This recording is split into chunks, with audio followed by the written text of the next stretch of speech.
We're back once again with another Dynodaze video, and today we are mapping this absolutely stunning blue FN2. As you can see, customer's just filled in his form. You're on YouTube, and yeah, it's looking absolutely beautiful. He's recently put some additions in the bonnet. As you can see, he's done his own bonnet vents, which I think are looking nice.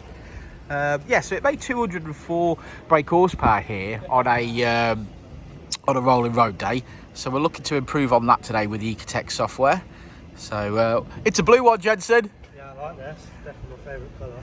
Jensen likes it. It's his favourite colour. Okay, so let's get it loaded, do a stock power run, and then we'll put the Ecutek licence on the stock ECU. We'll get cracking.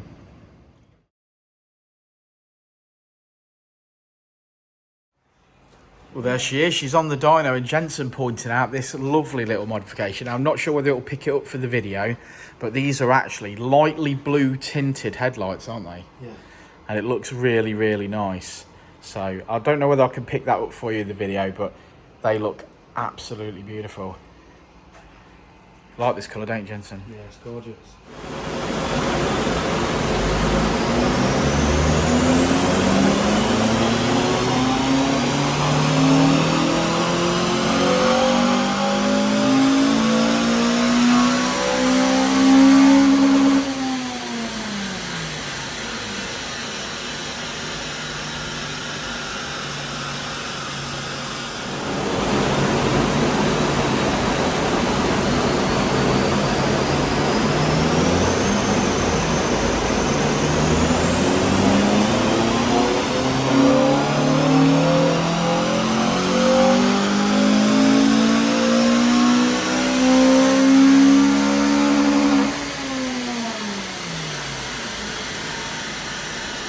Well, it made about 204, 205 in standard form, Richard. So we've got some modifications. We've got a Miltech twin exit catback system. We're still on the stock manifold and stock cat.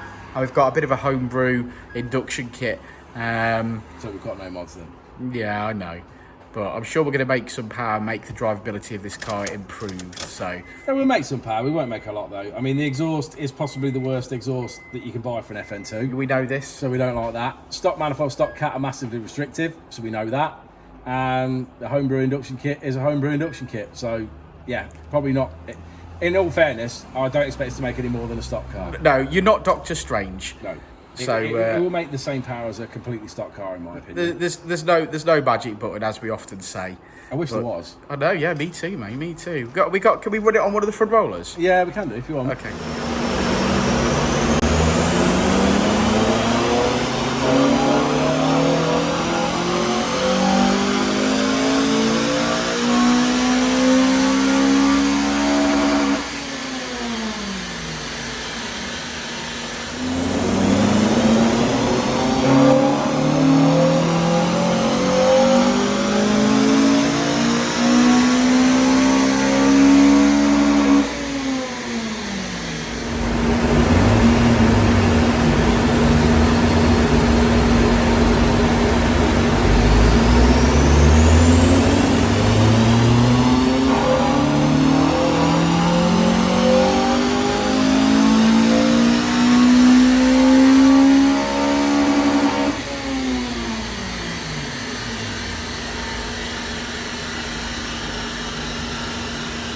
Sitting comfortably. Are we definitely going for this? I think so. No. I think so. Some people, the YouTube people that have joined our YouTube family by paying £2.99 a month, really like this. Oh, they already I seen think some previews. Yeah, then, they've haven't seen some previews. they? Yeah. I haven't even seen any previews, so. Well, you're not subscribed to the channel. Oh no, I'm not. Yeah. £2.99. Yeah, £2.99. You don't get I to can see. have a You don't get to see the videos any quicker than anybody else. Than anybody else. You're just no. a member. Yeah. Okay. But we enough. appreciate you as a member.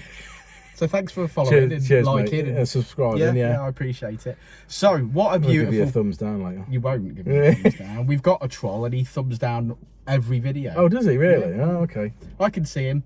I could imagine him sat in his mum's bedroom, back bedroom. Probably crying. Probably his mum's bedroom, to be honest. It probably is his mum's bedroom. Yeah. You on that internet again, Peter? Anyway, right.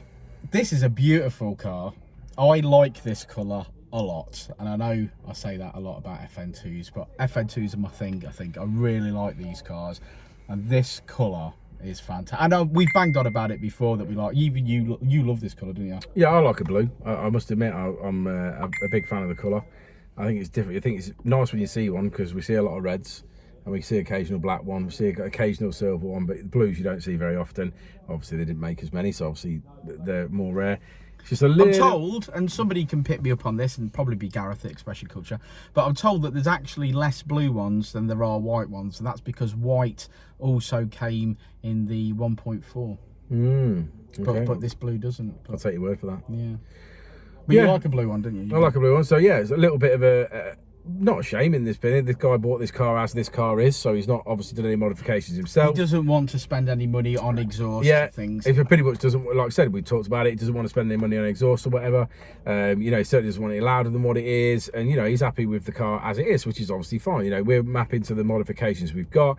You know, we're not seeing any massive gains here today with this car. I think, what did we finish 10 brake horsepower up. Now, not across the board. Yeah. We've got a 10 wheel horsepower up. We've got maybe 15, 16 in the mid-range, but ultimately those peak numbers sort of cross, and I think we finished on 211 brake. Yeah, but like what I talked about earlier though, I'm classing this as a stock car. Yeah. Because with the stock manifold, the stock cat, you're not going to gain anything. The exhaust makes no difference. We've tried this with Dan's when we initially started tuning with Dan's because it started as a stock car.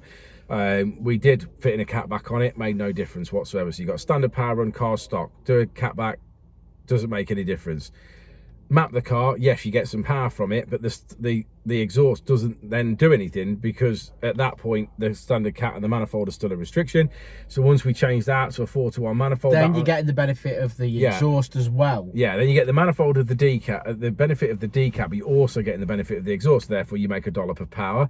Then really from that point on, you're obviously looking at inlet manifolds, but as we said in yesterday's video, an inlet manifold can be counterintuitive given the fact that if you've got the air coming in, but you can't get the air out because the exhaust's too small, then that, in fact, as silly as it sounds, can actually cost you power, obviously being a restriction in the exhaust. So that's what happened in the instance of yesterday's.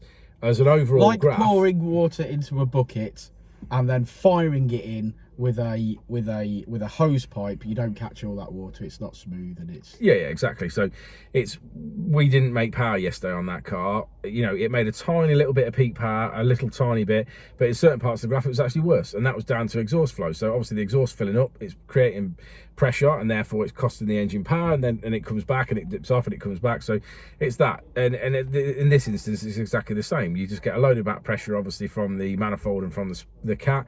Plus this is on, in my opinion, the worst aftermarket exhaust that you can buy for an FN2 is the Ecutek system. One, there's a million joins in it, and I can't stand that. Now, to be for clarity purposes here, we're talking about the Ecutek twin exit system that's been available for a long time.